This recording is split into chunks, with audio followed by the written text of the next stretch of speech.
Secreciones gastrointestinales. Secreción salival. La capacidad del tracto gastrointestinal para dirigir nutrientes se basa en la exposición secuencial de la comida a una serie de secreciones específicas. La saliva es la primera secreción con la que tienen contacto los alimentos ingeridos. Esta secreción es producida por tres pares de glándulas salivales: glándula parotídea, glándula submandibular y glándula sublingual, que drenan hacia la cavidad oral. La saliva contiene diversos componentes orgánicos que inician la digestión, sobre todo el almidón, que es mediada por la amilasa y que también protege de las bacterias y la cavidad oral. La saliva también sirve para lubricar con la ayuda de las mucinas y el bolo alimenticio. La saliva, en comparación con el plasma, es hipotónica y alcalina. Esta última característica es importante porque permite neutralizar cualquier secreción gástrica que fluya hacia el esófago. Las glándulas salivales constan de posiciones terminales ciegas axino que producen la secreción primaria. Esta secreción primaria contiene los componentes orgánicos disueltos en un líquido que básicamente tienen una composición idéntica a la del plasma. Las glándulas salivales son extremadamente activas cuando se estimulan al máximo. Son capaces de segregar cada minuto de su propio peso de saliva. Para lograrlo, las glándulas salivales se encuentran ricamente dotadas de vasos sanguíneos circundantes que se dilatan cuando se inicia la secreción salival. La composición de la saliva se modifica a medida que fluye desde los axinos hacia los conductos, que eventualmente se unen y liberan la saliva de la boca. Se extrae sodio y cloro y se agrega potasio y bicarbonato. Debido a que los conductos son relativamente impermeables al agua, la pérdida de cloruro de sodio genera que la saliva sea hipotónica, particularmente en niveles bajos. A medida que aumenta la tasa de secreción, se dispone de menos tiempo para la extracción de cloruro de sodio y aumenta la tonicidad de saliva, pero siempre resulta un poco hipotónica con respecto al plasma. En general, los tres pares de las glándulas salivales se vacían en la boca, suministran por día de 1000 a 1500 de saliva. La secreción salival casi en su totalidad influenciada por las ramas del sistema nervioso, que son destacadas. En esta figura, la regulación de la secreción salival por el sistema nervioso parasimpático. La saliva es también producida por las glándulas sublinguales no representadas, pero estos son los contribuyentes menores de los flujos salivales en reposo y estimulados, que es la acetocolina. La aferencia simpática modifica ligeramente la composición de saliva cuando aumenta el contenido proteico, pero tiene poca influencia en el volumen. La secreción se desencadena por los reflejos que son estimulados por el acto físico de la masticación. Sin embargo, en realidad la secreción puede ser iniciada incluso antes que la comida sea llevada a la boca, como un resultado de impulso centrales activos por imaginar alimentos, verlos o olerlos. De hecho, la secreción salival puede ser fácilmente controlada, como en los experimentos clásicos de Pavlov, en los cuales se condicionó a los perros para salivar en respuesta a una campana al relacionar este estímulo con un alimento. La secreción salival también es provocada por las náuseas, pero es inhibida en el miedo durante el sueño. La saliva realiza diversas funciones importantes: facilita la digestión, mantiene húmeda la boca, sirve de solventes para las moléculas que estimulan las papilas gustativas y ayuda a hablar, ya que facilita los movimientos de los labios y lengua y mantiene limpios los dientes y la boca. La saliva también tiene ciertas acciones antibacterianas, por eso los pacientes con salivación deficiente serotonina tienen una incisión o infección dental. Los amortiguadores presentan que la saliva ayuda a mantener el pH oral en aproximadamente 7.0.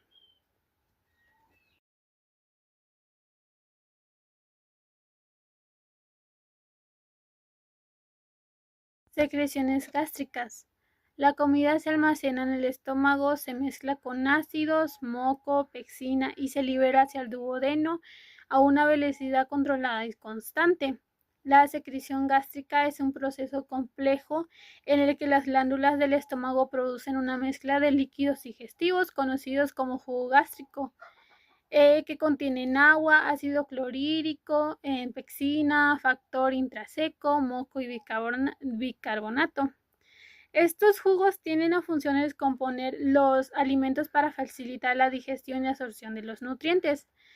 El proceso de secreción gástrica se regula mediante tres fases, que es la fase cefálica, fase gástrica y la fase intestinal.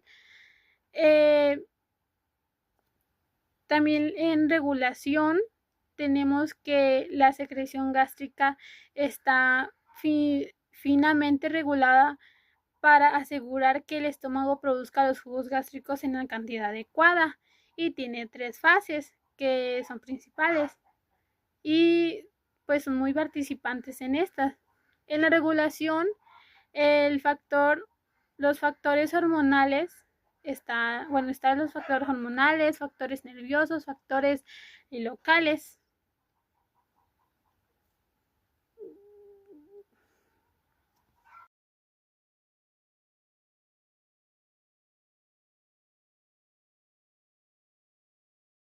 Consideraciones anatómicas. La anatomía general del estómago. En esta imagen las podemos observar la mucosa gástrica, que contiene muchas glándulas profundas en el cardias y en la región pilórica. Las glándulas secretan moco en el cuerpo del estómago, como el fondo. Las glándulas también contienen células parietales y células principales.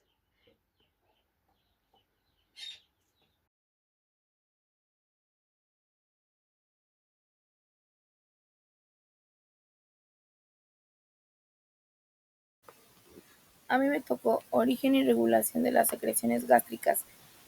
Las secreciones gástricas surgen de las glándulas en la pared del estómago que drenan hacia su lumen, y también de las células de la superficie que secretan principalmente moco y bicarbonato, para así proteger el estómago antes de que se digiera a sí mismo. Además también de sustancias conocidas como péptidos en forma de trébol, que estabilizan la capa de moco y de bicarbonato. Las secreciones más características se derivan de las glándulas en el fondo o en el cuerpo del estómago. Estas contienen dos tipos de células distintas. Las parietales, estas secretan ácido clorhídrico y factor intrínseco. Y las células principales, estas producen pectinógenos y lipasa gástrica. Regulación de la secreción de ácido gástrico y de pexina por los mediadores solubles e impulsos neurales. Bueno, en este proceso, la gastrina es liberada desde las células G en el antro, en respuesta al péptido liberador de gastrina, y viaja a través de la circulación para influir en la actividad de las células similares a la enterocromafines, algo así, y la actividad de las células parietales. Las células SL liberan histamina, y la cual también actúa sobre las células parietales. La acetilcolina es liberada es, es liberada por los nervios y es una agonista de las células SL, las células principales y de las células parietales. Otros agonistas específicos de las células principales aún no son bien conocidos. La liberación de la gastrina está regulada de forma negativa por la acidez luminal a través de la liberación de las de la de la somato, somatos, somatostanina desde las células antrales. Secreciones pancreáticas. Bueno, el jugo pancreático contiene enzimas que son de gran importancia en la digestión. También también las secreciones son controladas por un mecanismo de reflejo y en parte por hormonas gastrointestinales, como la secretina y la colecistonina. Las consideraciones anatómicas. La porción del páncreas se secreta jugo pancreático. No, la porción del páncreas que secreta jugo pancreático es una glándula alveolar compuesta que se parece a las glándulas salivales. El páncreas exocrino debe distinguirse del páncreas endocrino. Produce insulina y otras hormonas desde los islotes de Langerhans, aunque ambos páncreas están contenidos dentro del mismo órgano. El jugo pancreático contiene una amplia gama de enzimas digestivas.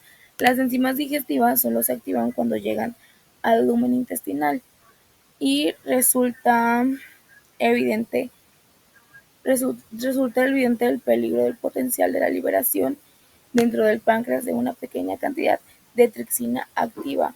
Y eso es todo de mi parte.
Bueno, les voy a hablar sobre lo que es la regulación gastrointestinal y pues cómo su importancia y cómo funciona. Para que nuestro sistema digestivo funcione correctamente, todas sus actividades, como lo es la secreción, la digestión, la absorción, la motilidad, deben de estar perfectamente coordinadas. Esta coordinación se logra mediante tres modalidades principales de la regulación que trabajan juntas para garantizar que los nutrientes se asimilen de manera eficiente después de una comida. Y vamos a verlas a detalle como está en el esquema. Tenemos lo que es la regulación endocrina. ¿En qué consiste? Eh, Ciertas hormonas van a ser liberadas en respuesta a ciertos estímulos relacionados con la comida. Estas hormonas van a viajar por el torrente sanguíneo para actuar en órganos distantes, como el páncreas o en otras partes del tracto gastrointestinal. Por ejemplo, la gastrina es la que estimula la producción del ácido gástrico, que es clave para la digestión. La segunda modalidad es la regulación paracrina, y aquí los mediadores químicos actúan localmente sin entrar en el flujo sanguíneo. Un ejemplo es la histamina, que promueve la secreción del ácido en las células cercanas, mientras que la somatostatina hace lo contrario, inhibiendo esta secreción. Y este tipo de regulación es una respuesta rápida y localizada.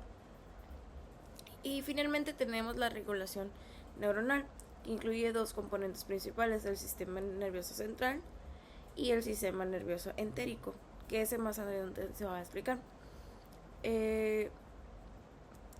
El sistema nervioso entérico, que es autónomo, está situado dentro del tracto gastrointestinal, y este es el último que es capaz de regular la función intestinal de manera independiente, respondiendo a cambios en el entorno luminal, o sea, en el entorno gástrico.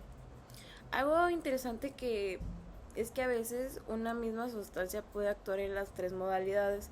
Por ejemplo, la colecistocina, cistocinina, que puede tener funciones endocrinas, paracrinas y neurocrinas.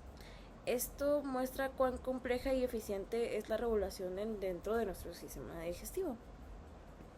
En resumen, la regulación gastrointestinal es una orquesta perfectamente sincronizada de hormonas que usan mediadores locales y una red neuronal que trabajan juntas para garantizar que nuestro cuerpo aproveche al máximo los nutrientes.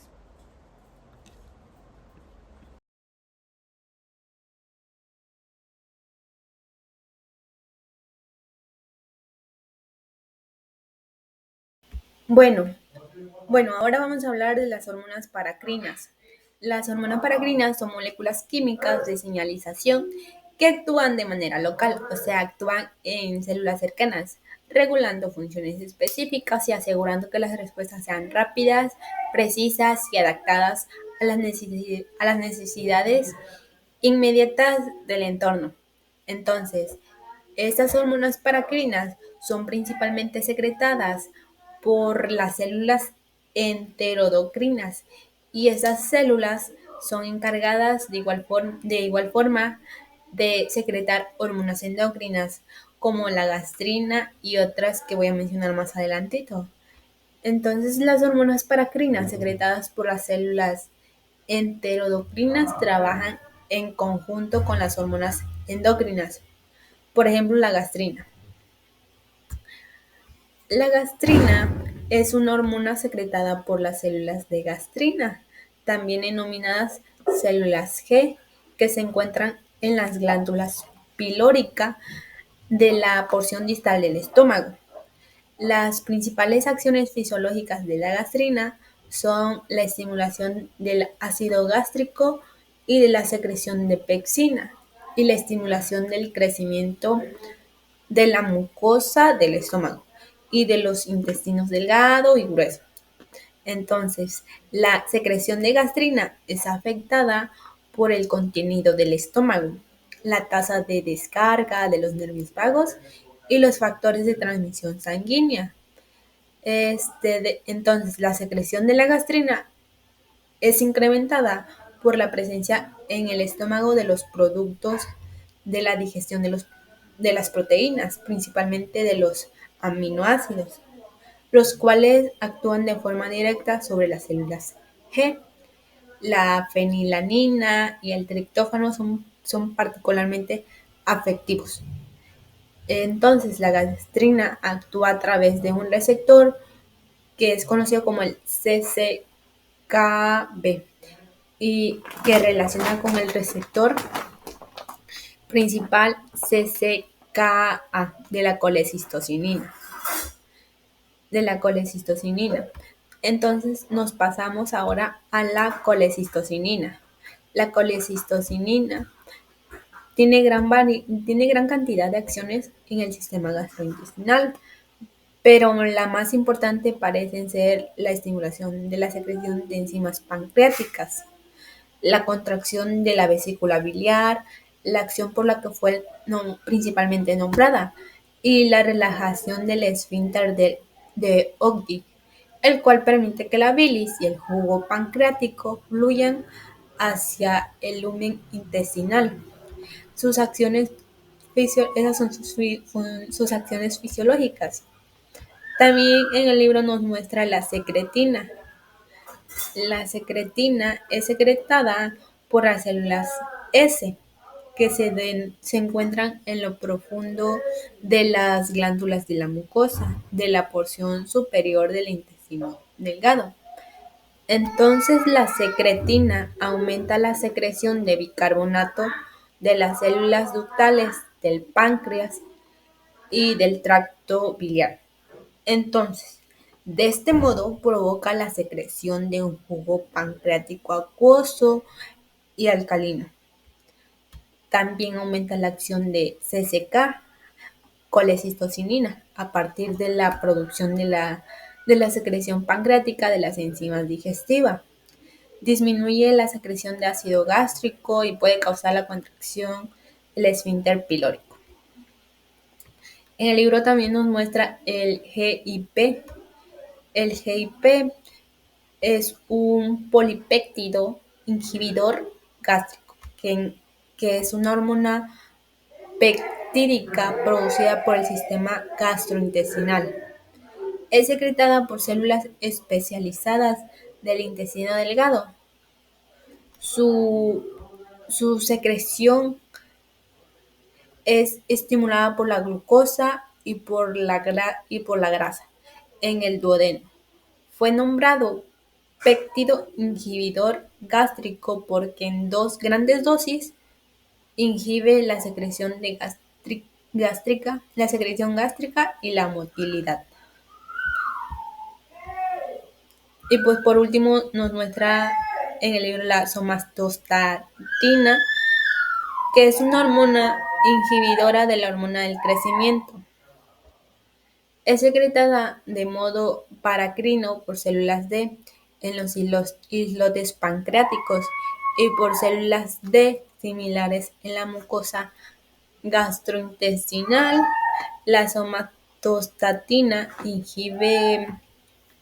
inhibe la gastrina, el BIP, el GIP, secretina y motilidad. Su secreción es estimulada por los ácidos presentes en el lumen. Actúa de manera paracrina mediando la inhibición de la secreción de la gastrina producida por estos ácidos. También inhibe la secreción pancreática exocrina, la secreción pancreática exocrina, la secreción de ácido gástrico y la motilidad, la contracción de la vesícula biliar y la absorción de glucosa, aminoácidos y triglicéridos.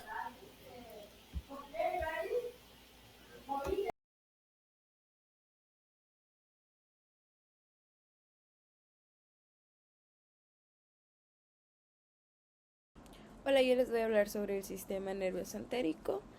Y bueno, el sistema nervioso entérico está formado por una red enorme de neuronas que se encuentran en las paredes de nuestro tracto gastrointestinal. De hecho, tienen alrededor de 100 millones de neuronas. Esto es casi la misma cantidad que podemos encontrar en toda la médula espinal. Y lo más sorprendente es que este sistema puede funcionar de manera independiente del cerebro y la médula espinal. Es decir, tiene la capacidad de coordinar el movimiento de los alimentos, las secreciones digestivas e incluso el flujo sanguíneo local. Todo de manera autónoma. En este sistema vamos a encontrar dos redes principales de fibras nerviosas, que va a ser el plexo mientérico y el plexo submucoso. El plexo mientérico va a estar ubicado entre las capas musculares del intestino. Este va a estar encargado de controlar los movimientos del tubo digestivo, es decir, que el alimento avance correctamente. Y el plexo submucoso va a estar ubicado entre la capa muscular y circular de la mucosa. Este va a estar ayudando a regular las secreciones digestivas y el flujo sanguíneo hacia el intestino.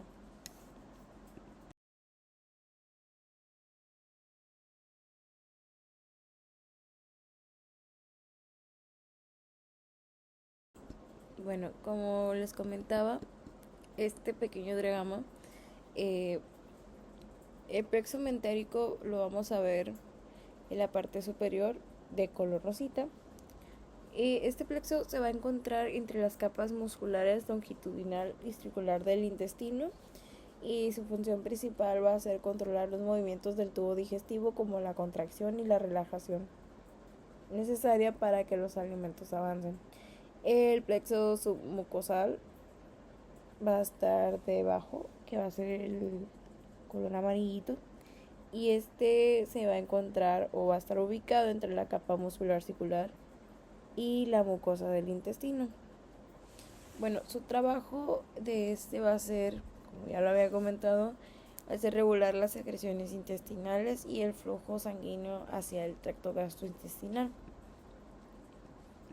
Bueno, ahora vamos a ver cómo trabajan las neuronas en este sistema.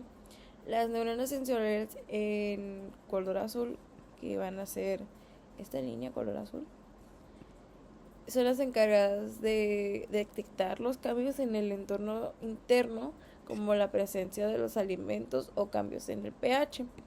Luego la información viaja hacia las interneuronas, que va a ser el color morado, que procesan estos datos y envían órdenes a las siguientes células. Y finalmente las neuronas motoras, que van a estar en color rojo, van a actuar ya sea estimulando el movimiento de los músculos lisos o regulando las secreciones glandulares.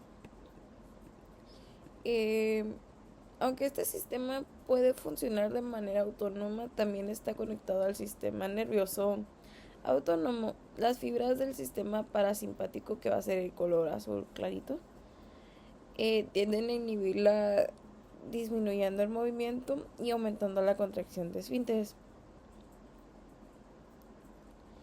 Este diagrama nos muestra cómo el cuerpo coordina de manera precisa la digestión según nuestras necesidades en diferentes momentos, como durante el descanso o como cuando estamos haciendo una actividad intensa física.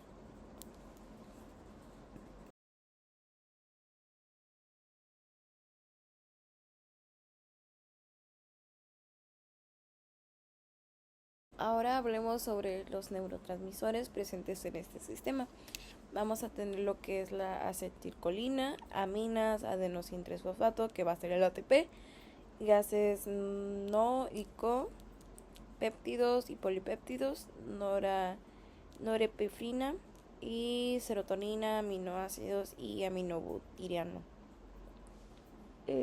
Bueno, este sistema nervioso entérico utiliza una gran variedad de ellos, incluyendo algunos que pues podemos encontrar en el cerebro, como puede ser la acetilcolina, que estimula las contracciones musculares, la serotonina, que regula el movimiento intestinal, y el óxido nítrico, que es el NO, que relaja los músculos lisos. Y pues esto nos demuestra que el intestino no solo es un lugar para digerir alimentos, también tiene una compleja actividad química y eléctrica. Además que el sistema nervioso entérico juega un papel importante en el control del flujo sanguíneo intestinal. Por ejemplo, durante la digestión, los neurotransmisores como el BIP y el óxido nítrico aumentan el flujo sanguíneo para asegurar que los nutrientes sean transportados eficientemente por todo el cuerpo.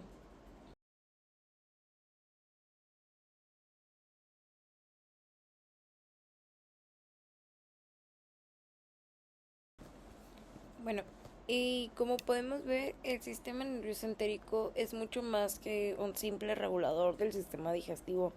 Es un sistema autónomo increíblemente complejo que trabaja en perfecta coordinación con el resto de nuestro cuerpo para garantizar que los procesos de digestión, absorción, secreción y función de nuestro intestino pues esté de manera correcta. Entender cómo opera este pequeño cerebro nos ayuda a valorar aún más la maravilla de este organismo y pues lo complejo que es cada uno de esos sistemas.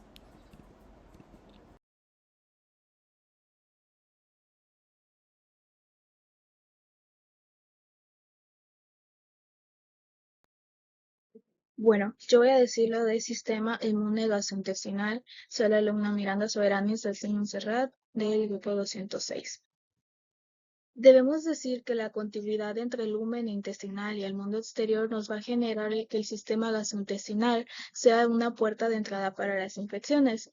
Asimismo, los intestinos se van a beneficiar de estas interacciones con una variedad de bacterias no patógenas que nos van a proporcionar las funciones metabólicas y también una probable y creciente resistencia a estos patógenos.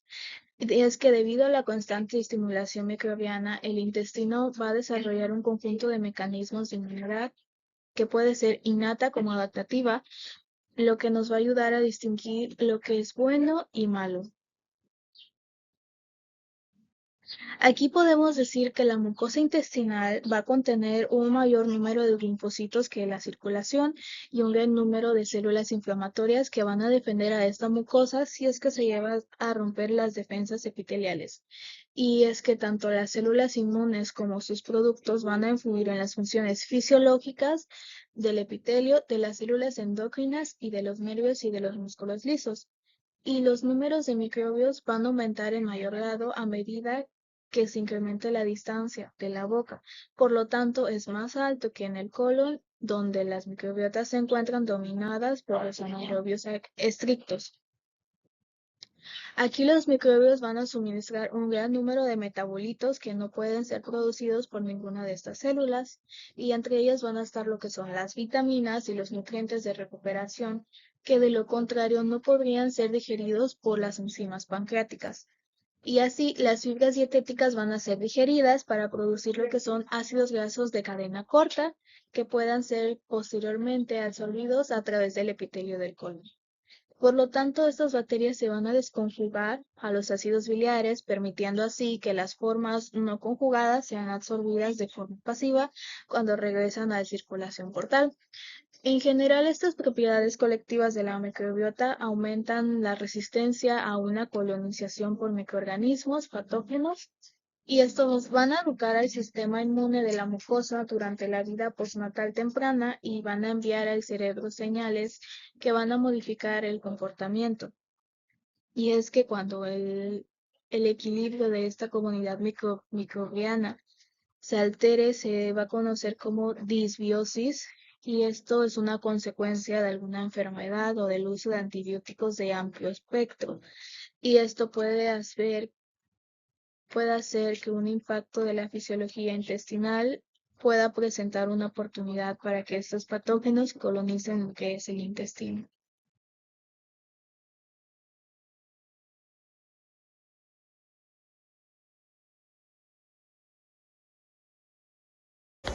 Bueno, como punto final yo les hablaré sobre la circulación gastrointestinal. Este es un punto que debe ser tratado en relación con el tracto gastrointestinal, es el de sus inusuales características circulatorias, ya que este es un flujo sanguíneo hacia el estómago, los intestinos, el páncreas y el hígado, que están organizados en una serie de circuitos paralelos por medio de los cuales toda la sangre proveniente de los intestinos y el páncreas pasa a la vena porta y a través de ella hacia el hígado. Explicaré este esquema que están presentando, que es un esquema de la circulación esplácnica en condiciones de ayuno. La circulación esplácnica se refiere al flujo sanguíneo de los órganos del sistema digestivo que influyen el hígado, estómago, vaso, páncreas, intestino delgado y colon, el corazón y su flujo arterial. La sangre oxigenada sale del corazón a través de la aorta y este se distribuye de las principales arterias que irrigan a los órganos digestivos, que es la arteria celíaca de 700 milímetros por minuto, que irriga el hígado, el estómago, el páncreas y el vaso. Y también tenemos a la arteria mesentérica superior de 700 milímetros por minuto. Este irriga el intestino delgado y parte del colon. Luego, el hígado y el flujo portal. La vena porta transporta sangre fría en nutrientes, que estos son absorbidos por el intestino hacia el hígado. En el hígado, esta sangre es procesada y metabolizada. Posteriormente, la sangre sale del hígado a través de las venas hepáticas, que la llevan a la vena cava, que ésta va retornando al corazón. Aunque el cuerpo esté en condiciones de ayuno, el hígado sigue recibiendo un importante flujo sanguíneo para cumplir funciones metabólicas esenciales. De igual forma, la arteria mesentérica inferior de 400 mililitros por minuto irriga la porción distal del colon. Los órganos digestivos y la recolección venosa reciben sangre arterial. Tras el intercambio metabólico, esta sangre fluye hacia el sistema venoso a través de las venas portas. Los órganos que contribuyen a este flujo son el estómago, el páncreas, el intestino delgado, el colon y el vaso. El flujo combinado hacia la vena porta es de 1300 milímetros por minuto en condiciones de ayuno.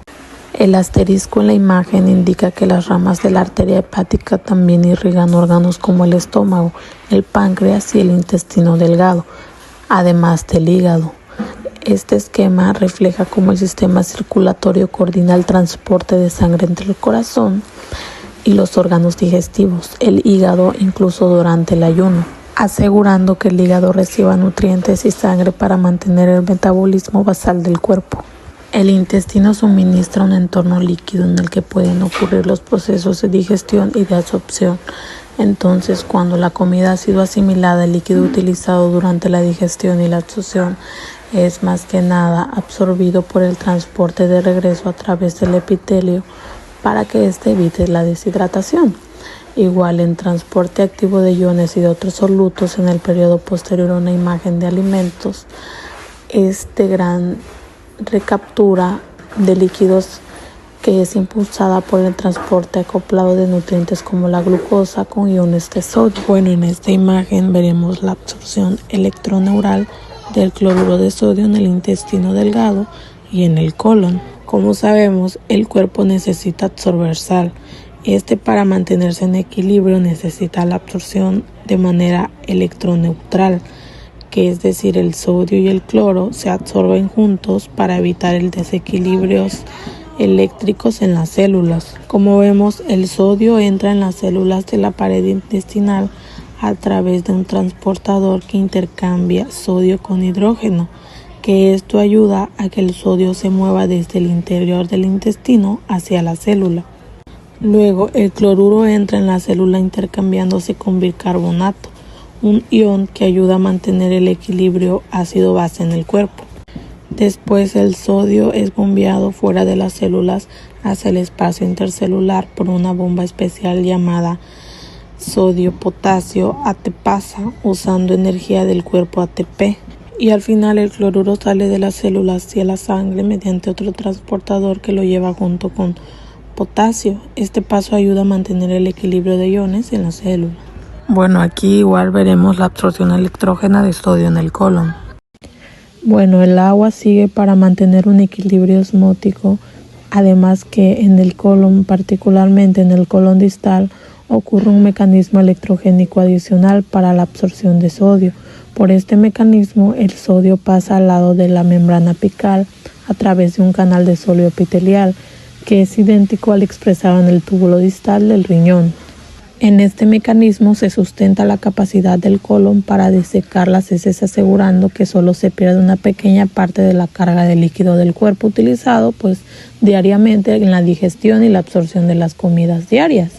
Después de una dieta baja en sal, el aumento de la expresión en respuesta de la aldosterona incrementa la capacidad de la recuperación de sodio en las heces, y es así como el sodio entra en la célula epitelial a través de los canales de sodio epiteliales apicales y sale a través de la bomba sodio-potasio ATPasa.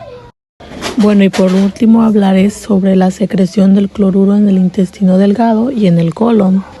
Como sabemos, el mecanismo de absorción, la secreción también se produce de forma continua en todo el intestino delgado y en el colon para ajustar la fluidez local del contenido intestinal, según sea necesario para la mezcla, la difusión o el movimiento de la comida y de sus residuos a lo largo del tracto gastrointestinal, normalmente el cloro hace entrar a los estereocitos provenientes del líquido intersticial a través de los cotransportadores, que son el sodio, el potasio y el cloro, en las membranas vasolaterales del tracto gastrointestinal.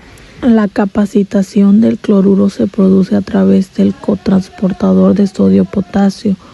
2-cloruros, que es la salida de cloruro, se produce a través del regulador de conductancia transmembranal de las fibrosis quísticas, así como quizás a través de otros canales de cloruro que no son mostrados. De los contenidos duodenales puede ser hipertónica o hipotónica en dependencia de los alimentos ingeridos, pero cuando la comida ingresa al yeyuno, su osmolidad se acerca a la del plasma. Esta osmolidad se mantiene a lo largo del resto del intestino delgado. Las partículas producidas por la digestión y la actividad desde el punto de vista osmótico se separan por absorción y el agua se mueve de forma pasiva hacia afuera del intestino a lo largo del gradiente osmótico así generado. En el colon, cuando el sodio se absorbe, el agua se mueve lentamente con él. Nuevamente, a lo largo del gradiente osmótico, los catárticos salinos, como el sulfato de magnesio, son sales mal absorbidas que retienen en el intestino su equivalente osmótico de agua, que aumenta así el volumen intestinal y como consecuencia producen un efecto laxante. La cantidad de líquido en el lumen dependerá también de la velocidad de la motilidad intestinal. Cuando la motilidad es lenta, hay más tiempo para la absorción. Existen varios medicamentos antidiarreicos que ejercen sus efectos desincronizando la contracción muscular en el intestino. La circulación gastrointestinal es fundamental para el correcto funcionamiento del sistema digestivo y mantener la homeostasis, como el suministro de oxígeno y nutrientes en los tejidos digestivos a través de la circulación que lleva oxígeno y nutrientes esenciales a las células.